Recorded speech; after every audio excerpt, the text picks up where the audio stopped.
Hello everyone. We're going to talk about again the continuation of machine learning. Let's dive into the topic. We are going to talk about metrics for evaluating classification models and again machine learning model boosting. And we are going to talk about these two topics and we're going to dive into it in depth and most of them mathematically. Let's begin.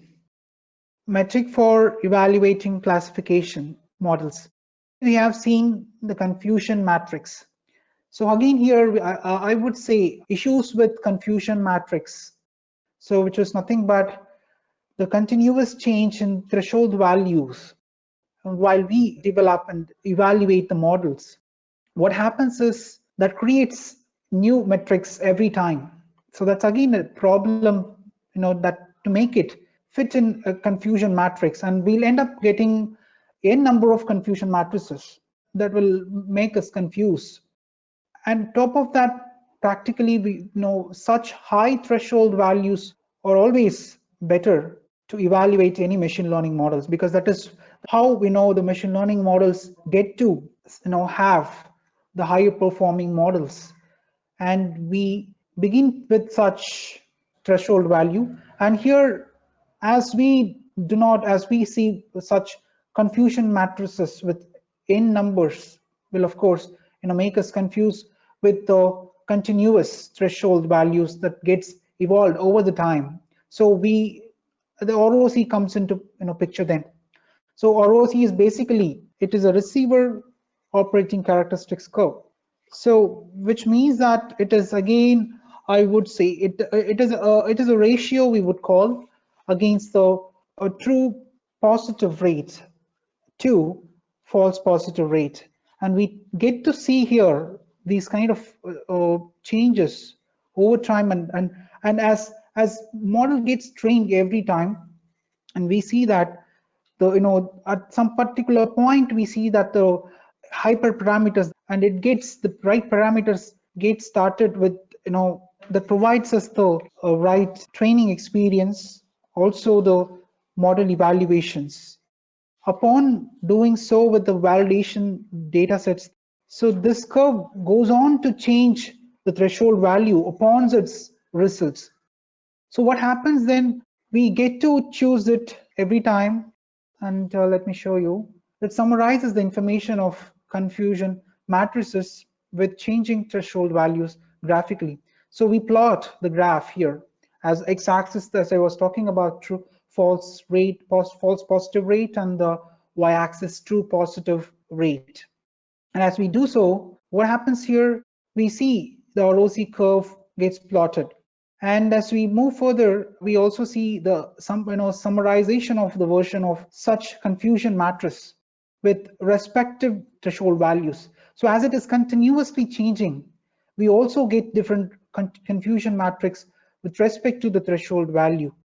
So what happens here as we move further, and we're going to talk about some use case, and that is going to use our ROC curve in the first place to explain about it in a better way to you guys. Coming to this use case, machines needs to identify the gender of a person. So what happens here, as we do so, but currently in the industries now, such gender stuffs are stopped everywhere, because machine tends to create the gender bias. So, and again, that is again a big problem for the companies and in most of the companies like Google too, as we see them as a technology partner, and we see that they have stopped such gender stuff, gender bias, as their system started generating such gender bias that led to some complication in the work culture. So, and what happened, not just Google and most of the companies, they tend to stop such gender based stuff. But why do we talk about it here? Because just to make you understand how it is going to help you understand the concept that we're going to discuss here. But let me also discuss about the technology industries, how it is also being used. So going ahead with logistic regression. So basically logistic regression can be done with the help of this to classify all the person, whether basically logistic regression is nothing but a simplest classification algorithm what does it do is actually it is a linear method, but the predictions are transformed using a logistic function. So such logistics functions are actually getting the output of the transformation, which are nothing but the class probabilities. In other words, we call such probabilities that instances belong to the various classes. So we go on to see what is that thing, and the label is different, the classes are different as a part of the data set, and again feature is of course the input thing that we are going to choose, and accordingly we also get the right label, and we also get to choose the label, and the one that we don't choose and they remain actually as a class. And maybe your data set may have various classes, but again it depends upon our use case. But when it comes to gender, we usually take male and female. And now what happens, so we know the curve structure of logistic regression n, and if we take n as a sample, and what happens there, trained model will give the prediction on person's gender. So, and what happens, step one here, machine needs to identify the gender of person. So we have a tabular data here. So what happens, the result is man, but predicted result is women. In the first row we see that, and as we see what happens, the confusion matrix with the threshold default value is a 0.5. We see that the expected one as well as the predicted one. You can see a man, the result we should have expected as man, but we got women. In the second case, we found again man, but that is a correct one. So again, the third case, it is a correct one. So as we go on to do this, and we tend to get this kind of confusion matrix. It is a rate that we calculate. Let's go on to see how we go about do that. And it's again the actual stuff and predicted stuff. We make it to a kind of matrix like table, and that's why we call it as a matrix. And then moving ahead, let's talk about the true positive rate. So actually I was telling you what is ROC. ROC is nothing but ratio of say true positive to false positive. And so what happens here when we do plot such curve, and first let's get to know what is this. So we also call this as sensitivity, also call it as recall. In industry we have a lot of terminologies that most of them actually derived from the literal sense, but still we make it to the point here. So sensitivity or recall is nothing but a true positive rate, which is nothing but a measure of the proportion of actual positive cases that got predicted as positive. That is important here. So, and the next one, for example, there could be another example we see here. Maybe a friend gave a birthday surprise every year since last 10 years.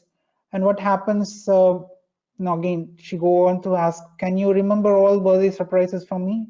So what happens, the answer would be like, you could see this example. What does it mean? It says, so TPR is a ratio of total number of events that you can recall to a number of all correct. But what if he or she doesn't know about or remember that recall? So that's why we also call it as a recall. And we have another thing which is nothing but false positive rate.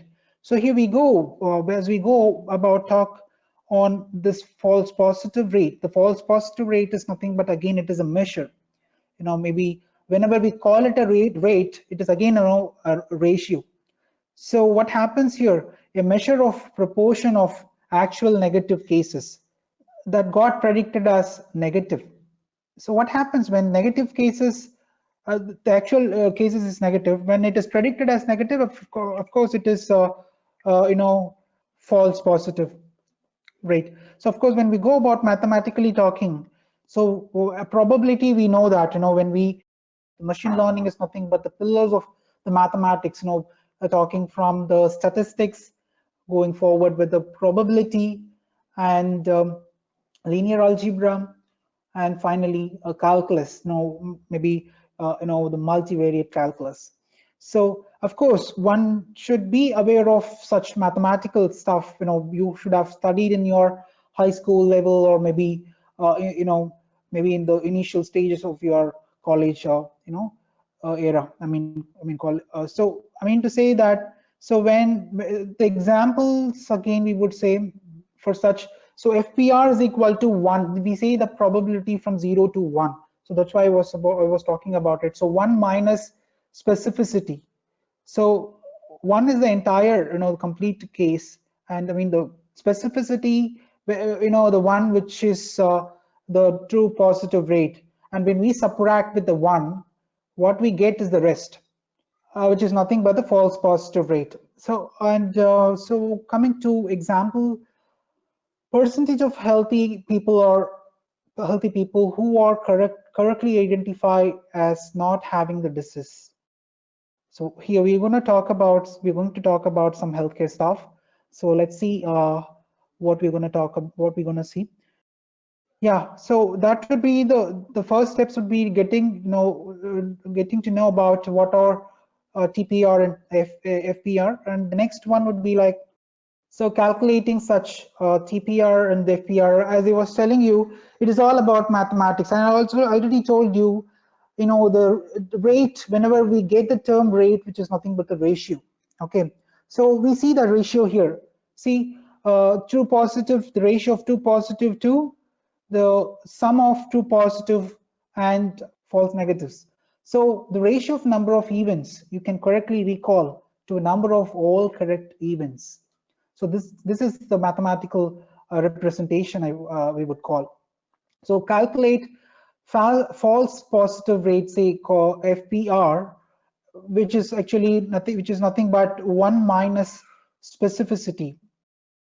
Okay, so I was not talking about the specificity, so which is the precision and recall, and that is again some important information. And as we get to know that, so we also know what is specificity.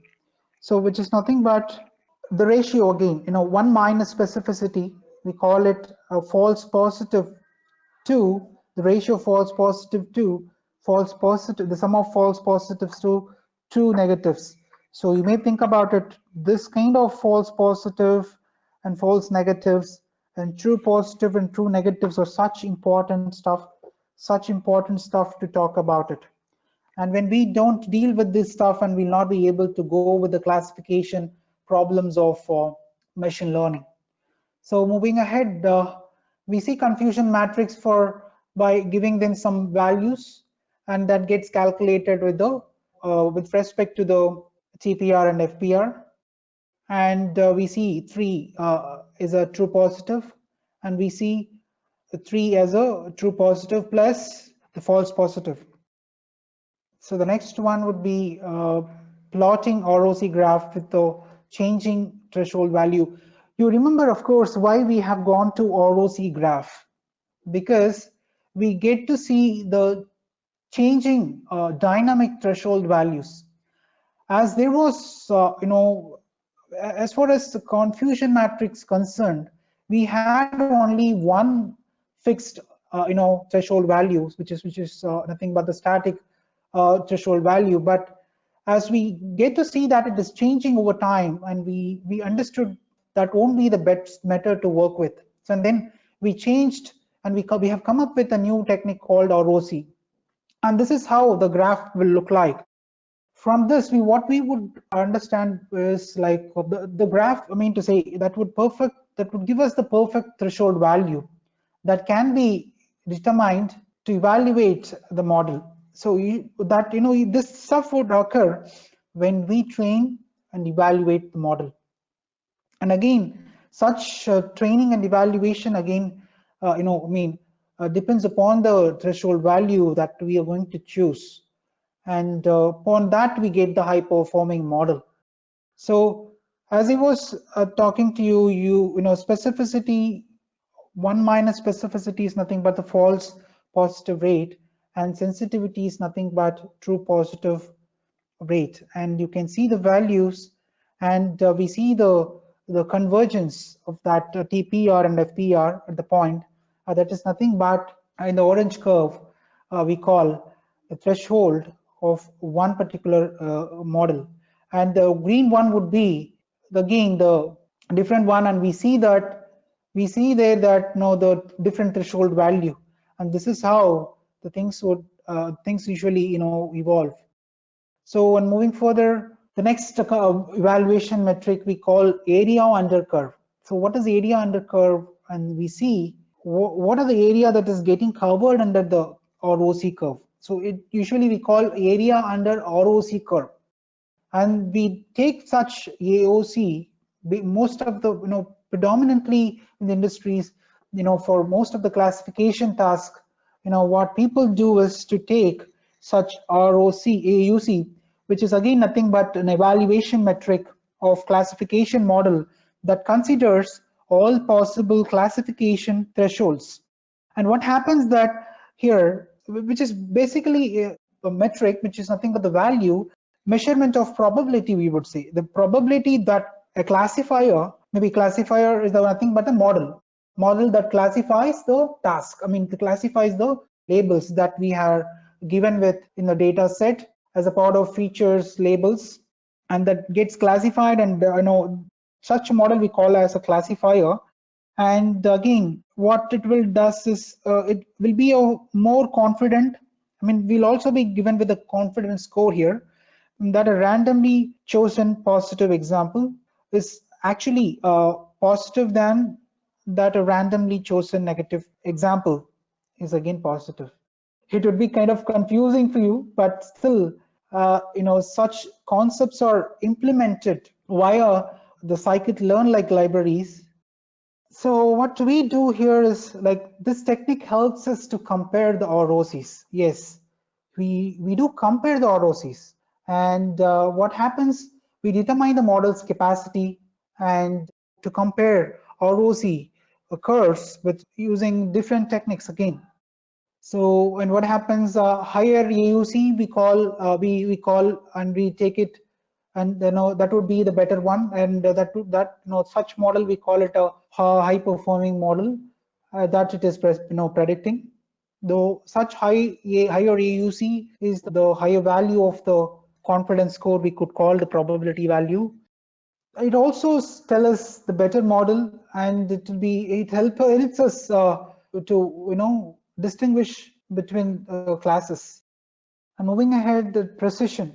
So there are precision, accuracy, recall. People get confused, and that's the reason why area under curve was such cool stuff people consider.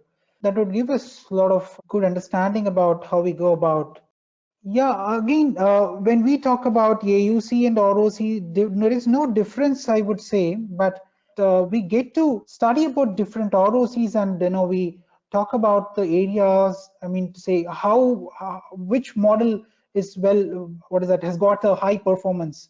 So it is to get the correct model. To say the right model with the high performance. It's again the AUC provides because what happens, precision, recall, ROC, that again confuses us, and which one to choose, what would be the right model that provides the high performing results. So coming to AUC, that reduces such stuff complication, because that provides the comparisons where we get to understand the better model, which works well. So actually the area under ROC curve is a probability that a classifier will be more confident that a randomly chosen positive example is actually positive than the randomly chosen negative example is positive.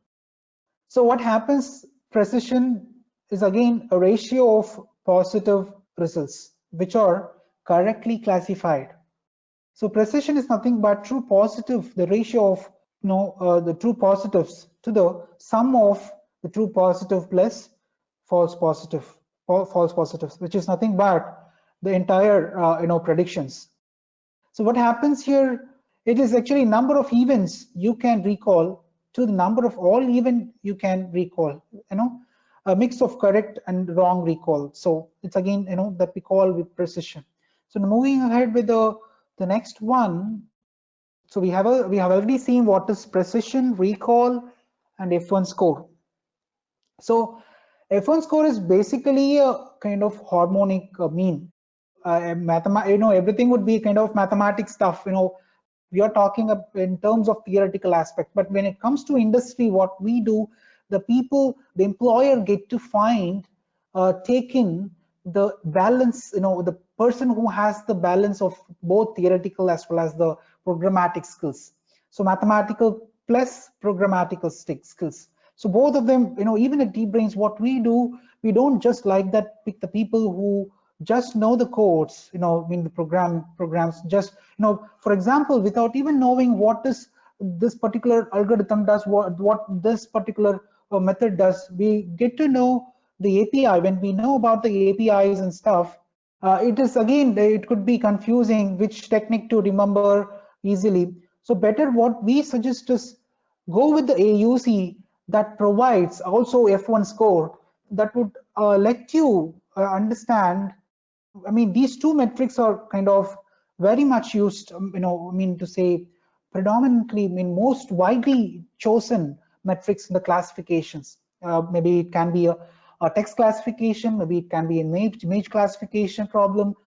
So when we go for saying that, no, we need not consider about mean average precision sometime, maybe average precision, maybe precision or recall and confusion matrix, but all of them. But what happens when you go about picking the AUC or F1 score that would give you the the right call? So what happens here? Such decisions taken by these metrics are so cool. So that's why in industries, people don't even know what is mathematically or theoretically what is the F1 score or AUC, but all they know is the APIs from the programming language called Python. They get to take the APIs from the libraries called scikit-learn.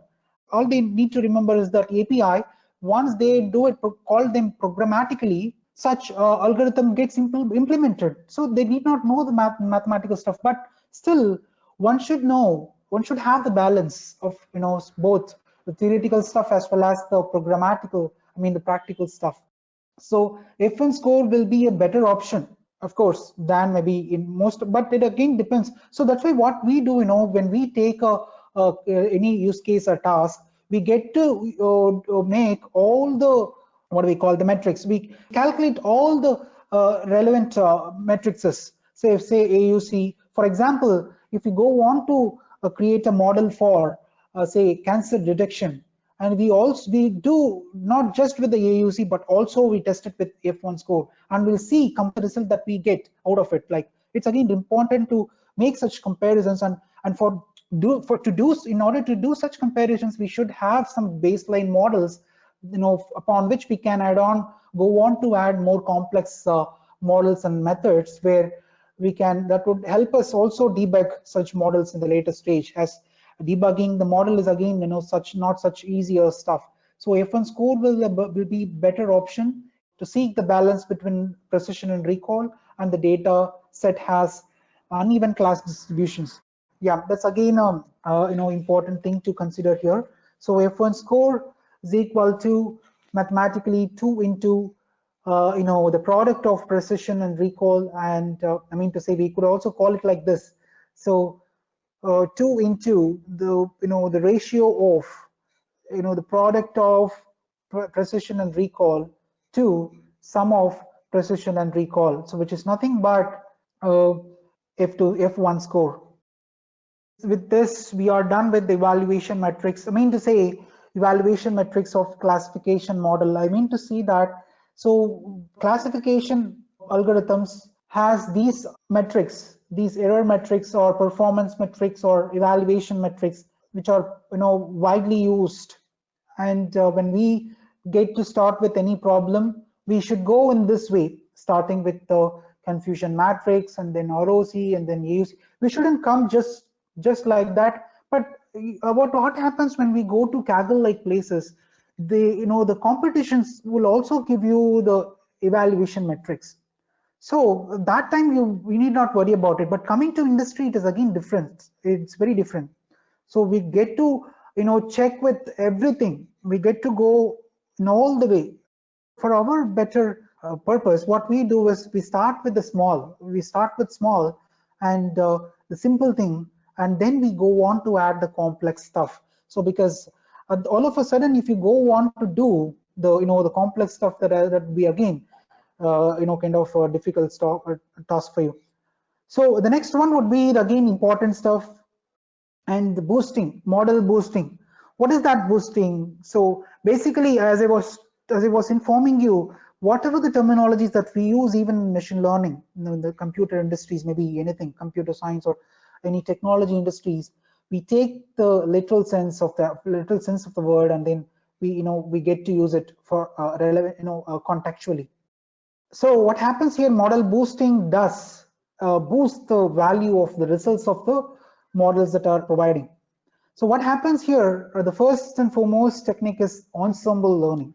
So what happens here in ensemble learning, we call ensembling, and it's actually, when we talk about ensemble, Kaggle is actually such a people are very much fond of it, because most of the winners we see, they either use XGBoost or 𝗦𝗽𝗲𝗶𝗶, such kind of, or 𝗏𝗏boost, and these are the boosting frameworks from Python. They get to use it, or either in Python, or they get to use that, and they do develop the high performing model of.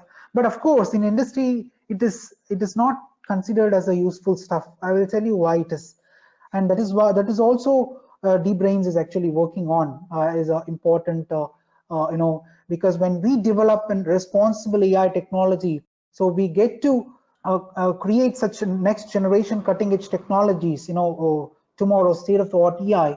So where it should be having the all parameters that we have talked initially, right? So we talked about interpretability and simple and fast, and you could have seen, you would have been, we would have been talking about then, when we talked about model evaluation. So these are again important stuff. When we do such ensemble, the limitation of this is we don't understand what is happening, why this model is provided us, even though this provides the high performing model, and it is again a black box. So which means we don't know what is happening, why we yielded the results, and how we got this result. For example, in healthcare, we do not do this kind of stuff, especially that leads to black box stuff. So let me talk about it later. So coming to order of combining several methods, so it would be of course useful for you to win the competitions in Kaggle too, and many different use cases too. But of course, what happens, ensembling, bagging, boosting. So bagging is again one type of ensembling, and boosting is also one type of ensembling. For example, we could call random forest. Of course, a random forest is nothing but the set of the maybe collection of decision trees. So that we're going to talk, that we'll be talking about it. So as we go, and boosting is again gradient. Gradient we call, that's again calculus stuff comes here. We get to have all these combination of mathematics together, and we see to it how we apply it. That's all the magic of mathematics. So here, such gradient boosting is again an example we would call. And of course, what are the benefits it provides? Handles overfitting, but of course not that. Yeah, even though it reduces variance. So variance bias trade-offs again provides the overfitting and underfitting stuff. So I would call yes, not all the case bagging won't be a better stuff we could call than the boosting. Boosting is of course the good stuff. Let's go on to talk, and we see what happens. So and independent classifiers, and what happens boosting at some time it can overfit, but it reduce bias and variance. Again, bias and variance is again kind of important stuff we need to. What happens, the underfit models often have low variance and high bias. And what happens when it comes to overfit model, it has high variance and low bias. So this is the bias trade-off, variance trade-off, variance bias trade-off, and maybe bias variance trade-off. We get to have this trade-offs. So what happens, this is again variance is again a metric, error value we could call, that to evaluate the trained model's ability to generalize on new data. So that's again kind of important stuff we call. and sometime that we also call as a TPR, sensitivity recall.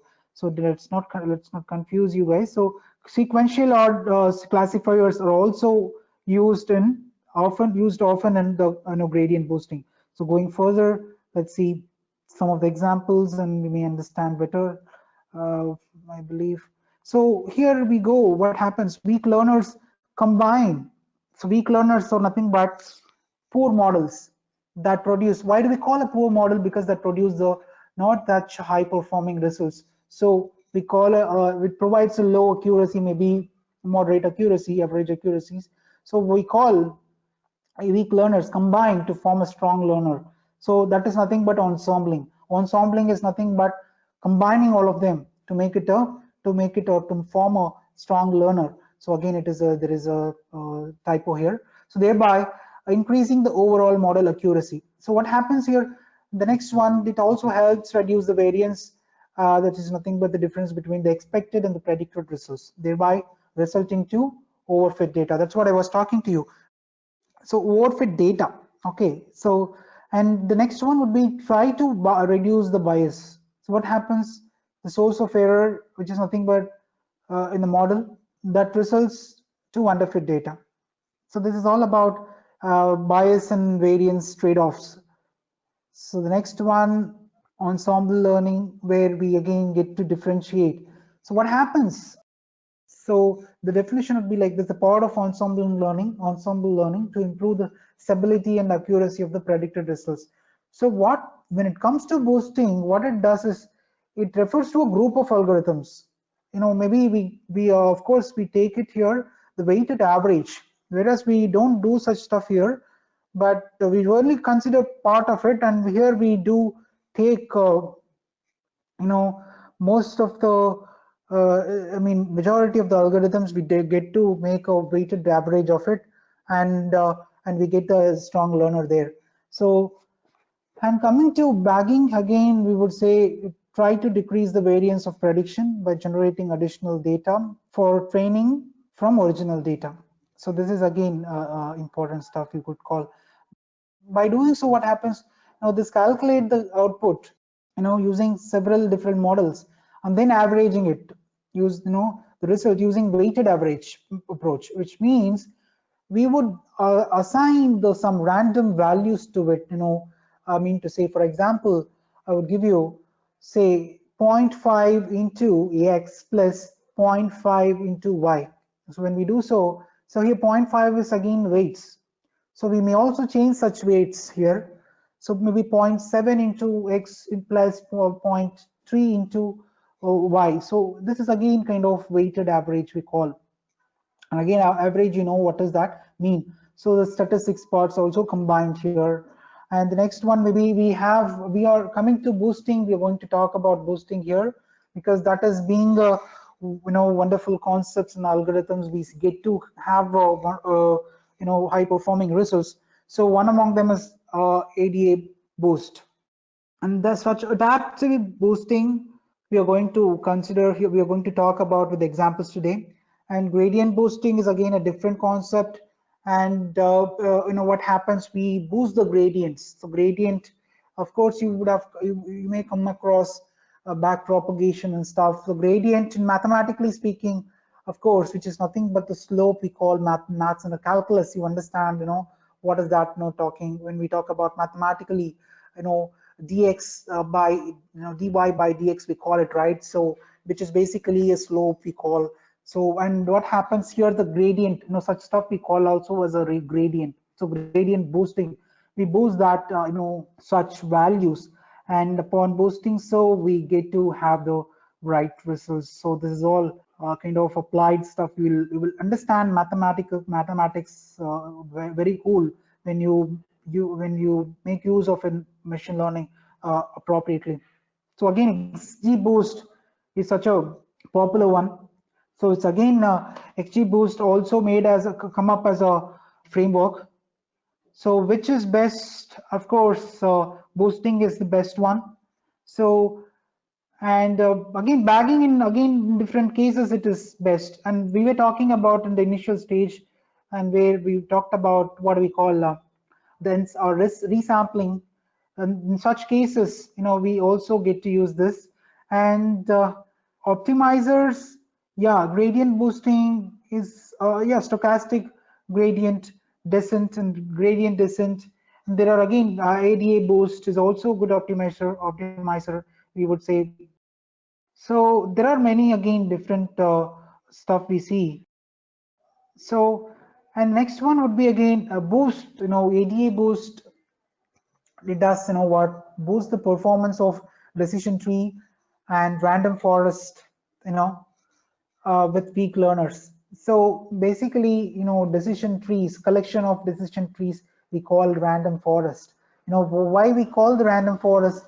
We pick the the decision trees, and together, in the forest we have the trees, right? So again, we could also think about like the literal sense, and that gives us kind of kind of logical way of understanding. But contextually speaking, so random forest is an algorithm, machine learning algorithm, this different algorithm that has been actually taken from the decision tree. So I mean to say, the decision tree is a single one. The random forest is the ensemble method, we would say. Concept of AdaBoost algorithm: trees or subtree have one node with 2 leaves, which is often called as weak learners. Okay, so maybe the example is given over here, the petal width. So it is again this flower, where what happens, the versicolor, 𝗦𝗽𝗲𝗁𝗃, and all these types of this thing we get to identify through the petal width for such flowers. And again, what happens here, you see, you have only one node with 2 leaves. So this is called stumps, so weak learners. So they are weak learners. So it combines the weak learners, such stumps, to perform, classification. Which one? AdaBoost algorithm. So the stumps are made by taking count of previous errors too.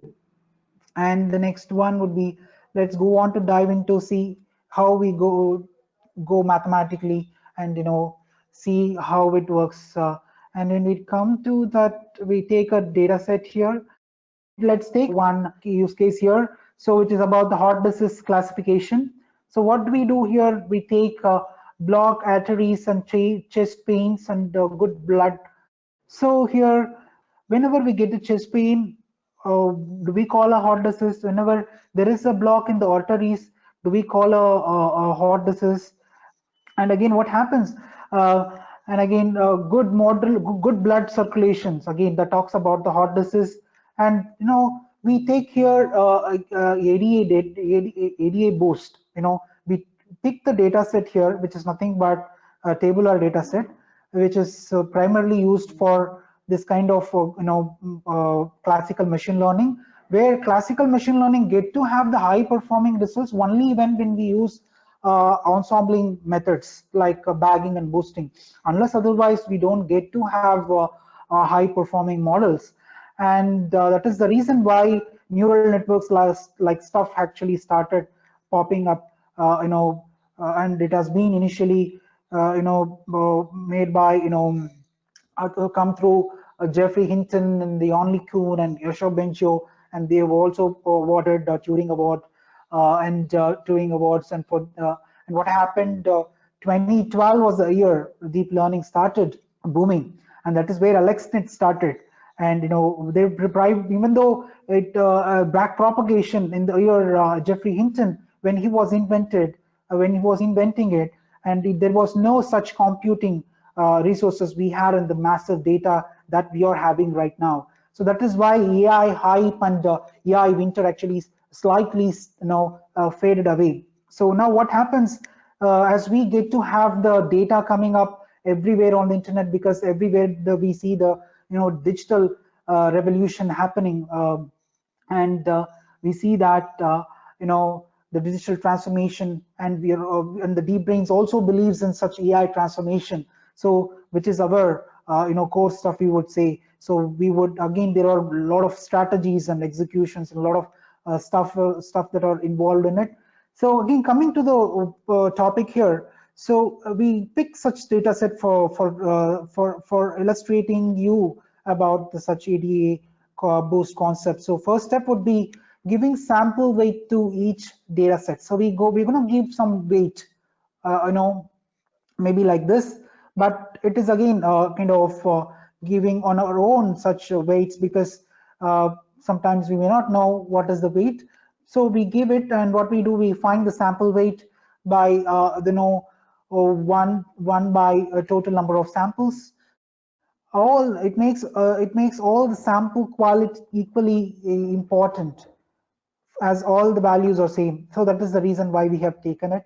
And let's see what happens. So the next one, the second step would be creating such stumps that we were talking about, the weak learners, based on only one column. Say one column is nothing but one features. So the columns are here called as features, and heart disease is the one.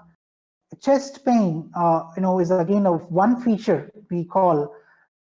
So again, what happens when it comes to such machine learning, feature engineering is very, very important. What does our feature engineering mean? That is where data scientists spends their lot of time in getting the right features. Once they get the right features in place, they get to have the prediction of the label of values, the values of the label, that, and the features and label are such important. What you want to find out, that is output, which is nothing but the label, which is nothing but in this case the heart disease, and the chest pain as features that we have chosen here to create a stump here. And based on that, we are having chest, and then whenever there is yes, and we get to have one way, one child, another whenever there is no, we have another one. And again, there are different incorrect and correct ones we have it. That again is a very core part of it. And again, we go on to take another feature, and we create another stump based on that feature, say block arteries. And so we get to see different label values of heart disease here too again. So we see another stock has been coming up. So we create such stumps, and we see what are the correct values and what are the incorrect values we are getting it. And then finally what we do, again, we are also creating one more stump based on another feature called blood circulation. And we see also again here different correct and incorrect values. So the calculating the stumps based on the block arteries. So the block arteries, and what we do, say there are again different stuff like what do we call good blood circulation and chest pain. All of them are different features, and we are initially taking up one at a time, and we see it, what are the correct values and incorrect values we are getting it, and we combine it now.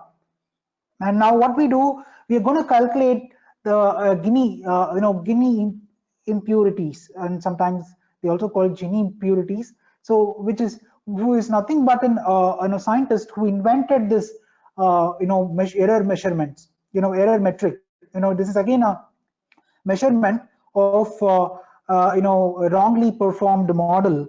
So such stuff we call an impurity, and it is again sometimes also compared with the entropy. So entropy in statistics also sometimes compared with the thermodynamics, from thermodynamics. So what happens, such Gini impurities are actually we may call noise kind of stuff. So we calculate it, we do calculate it mathematically. We'll say 1 minus the probability, the square of the difference of the square of probabilities of yes and probability of no's. So what we do as we calculate it, and what happens, we substitute the values accordingly here, and as per the incorrect and the correct values, the probabilities.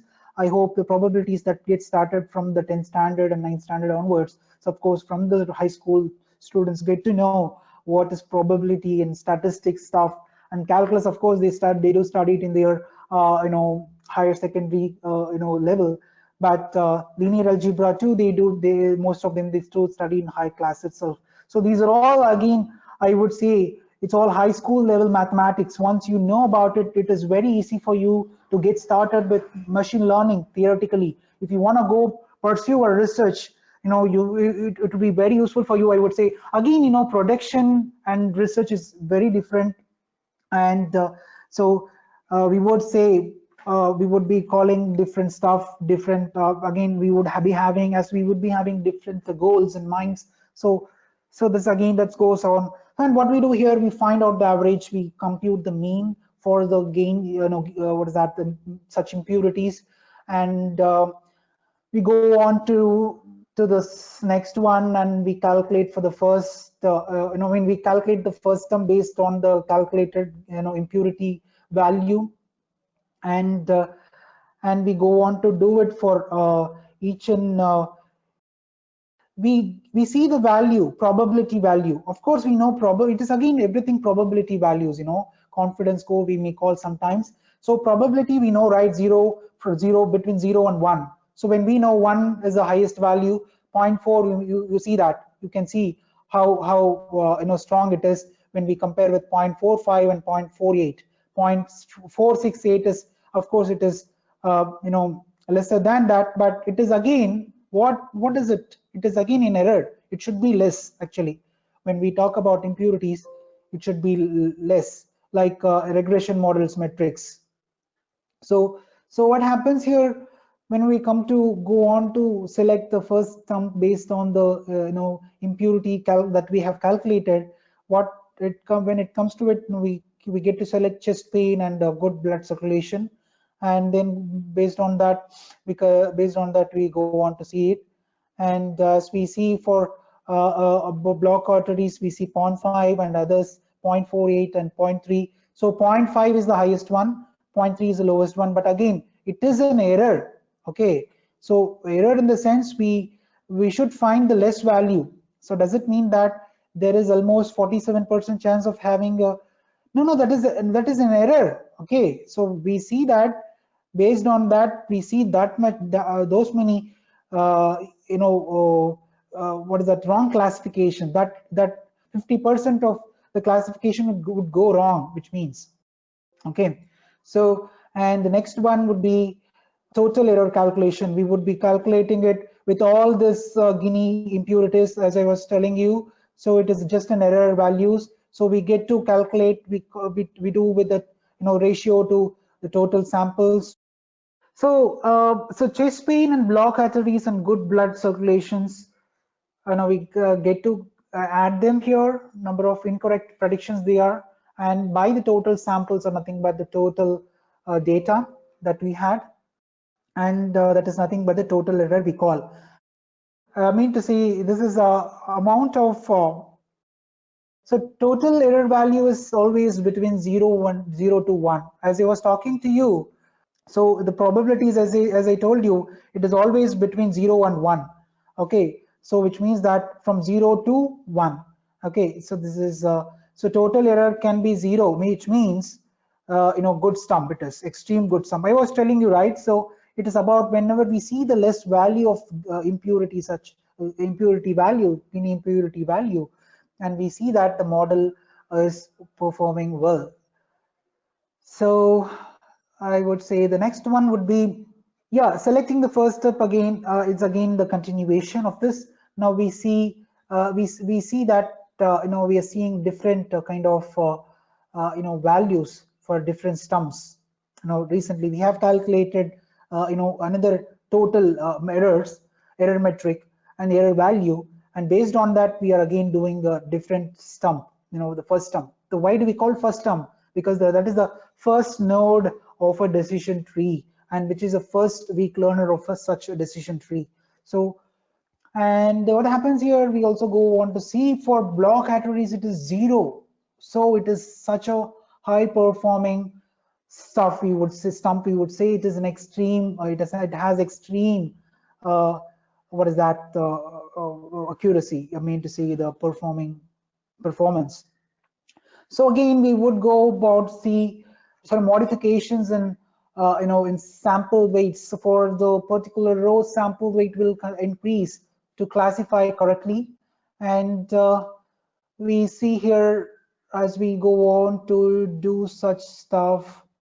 So to increase sample weight, I mean, what we do is we multiply that, we do product with the error what we have got, the total error what we have got, total error amount, and as we do that, we see where it is decreasing, and for the particular row, sample weight will increase to classify correctly, other sample weights will decrease. So that shows that, yeah, lowest amount of say means that is the highly performing stump, okay, which has the extreme accuracy we would call. So that you know, from that first stump we get the kind of good accuracy, you know, comparatively with yeah. So that would say, so whenever we say low total error, which is nothing but the good accuracy, it is comparatively.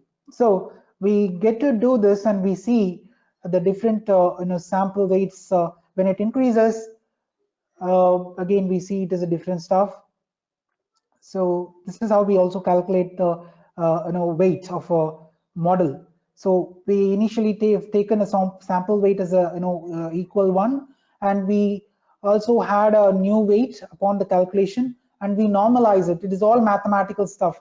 We'll see how we have calculated the normalized.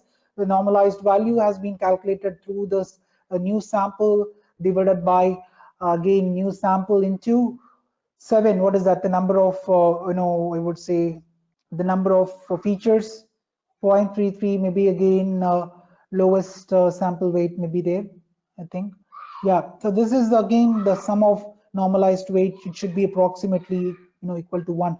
When you sum up this, you know, the normal weights, it should give you approximately 1. So the normalized, yeah, weight will be used to identify the next stumps. Okay, so such normalized weights are always used to identify the next stumps. And with this, we are done with that illustration of the AdaBoost with the help of only one stump. We have talked about it. And with moving ahead with the gradient boosting, it's again a different methodology. So gradient descent is, again, we boost the gradients. So as I already told you what is gradient. So what happens here, boosts the, it boosts, you know, the performance of the continuous value algorithms with weak learners. So weak learners are nothing but stumps. So continuous value of algorithms. What we have, what is the continuous? So when model gets trained, go on to train, and what happens? The iterations, the number of iterations, and since till we see the right accuracy that we needed, the expected accuracy, we get to calculate, I mean, we get to iterate it. You know, machine learning approach and machine learning process is an iterative process. Of course, you know, we get to dive in every time the one step to another step, like step 1 to step 0, maybe step 3 to step 2, step 2 to step 1, like this. For example, step 1 could be problem, what is that, setup, and step 2 could be data pipeline, and step 3 could be machine learning modeling, and step 4 could be serving. That is where we deploy the model. But in the that happens often in the real world industries. I mean, in the sense in the industry, I mean the companies who produce the. So gradient boosting algorithm is for regression and involved in 3 elements. So again, we have the activation functions, loss functions, which are, of course, I would say, important thing to know. That is where we get to train the model. Whenever there is, you know, that loss function is the one that predicts the right, you know, that comes up with the, you know, right accuracy, that the right, you know, the value of the error metrics. Such a loss function will help you understand if this is a right model or not. So such loss, you know, is a function actually gives us the measure of how far a model prediction or from its labels, say that is outputs. Yeah, so such measures like how bad, also when we talk about pessimistically, how bad the model has been done. To determine such value, a model must define a loss function. So as I already talked about, for example, linear regression models typically use such kind of loss functions. And again, there are again different examples like sigmoid. Okay, so and what happens, there's again logistic functions has different these things. And what happens, such although logistic regression is often used in binary classifications, logistic regressions can also be used in multi-class classifications. So let us not talk about it or dive into it so much, because that is out of scope again. So weak learners are used for predictions, of course. So, and what we do here, we add such models like weak learners, such additive model to add weak learners to minimize the loss function. So that lets us know how good is the model. The loss function provides the value whenever it has a less value, which is nothing but a higher accuracy. Okay, so the next one, again the last one, which is nothing but extreme gradient boosting. So extreme gradient boosting, actually that has been implemented via the framework called Python programming language framework. I mean the libraries, which is often very popularly used in Kaggle competitions. And what happens, most of the winners, they use this framework XGBoost for winning such competitions, the relevant competitions. Of course, XGBoost cannot be used for deep learning problems, so it is only used for classical machine learning, such as tabular data sets. So implementation of such gradient boosted decision trees, to increase the performance and accuracy. Of course, both of them are one and the same. So performance and accuracy, but accuracy in the sense metric wise when we talk, both of them, of course, in error metric or evaluation metric. So such metric is again important stuff in machine learning. Towards that metric, we train our model and we evaluate our model, we get a result based on it. So evaluation metrics, we have talked about the algorithms for the classification. Yesterday we have just skimmed its regression models, evaluation metrics. And today let's see how these algorithms are designed. So it is designed for sparse aware and the block structure continuous training. It is all about the data set. So it is all about the data set, how well it is, does it have any imbalance in the data set, or I mean we get to solve such kind of block structure. And these are all again, I would say it is not such industry standard terminologies, but still these kind of extreme gradient boosting is algorithms are designed in order to have, it is designed for continuous training. Even though we train continuously such algorithms, we get the results at one point correctly, but when we go beyond that, that is where the learning rates comes in place. That is again a hyperparameter. So hyperparameter tuning. So such implementation of XGBoost, we would say, so the weight, so we call a weight, and here is again a mistake, it should be 1 here. So 16745, it is actually so I think you have come across y is equal to mx plus c. So it is the same kind of stuff we would say. So m is actually slope, which is a gradient. So c is a constant, which is a weight. So it is the kind of stuff we would say. So what happens, so y is actually an output of maybe outcome, we would call a label. X could be, what do we say, feature. So weight, and that m is nothing but the activation function. The weight provides the loss function values. So together, this is how we know. Again, activation function is its role is to make it non-linear stuff.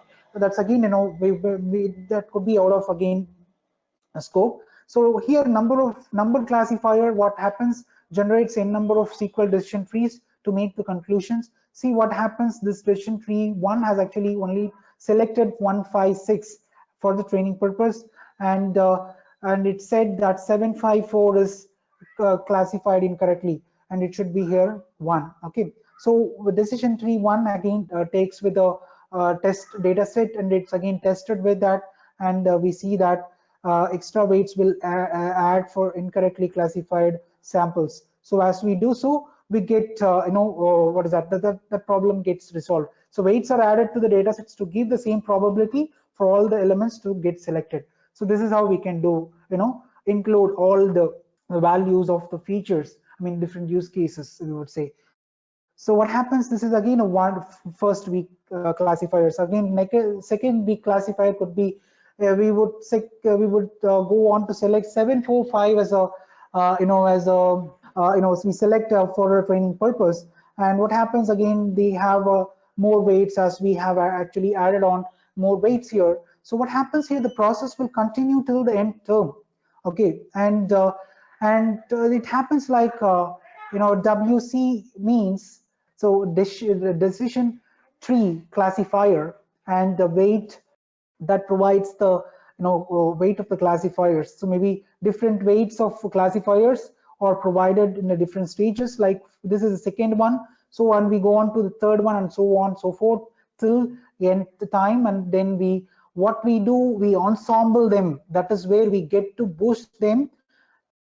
So here we go for as we ensemble, we get to have the final classifier that of course provides the great results, very well, and that both can be also used, depends upon the situation for the regression and for the classification. What happens when it comes to regression, it adds all the results and take mean, and when it comes to classification, it only takes the highest counted results. So that is the the highest performing model's value.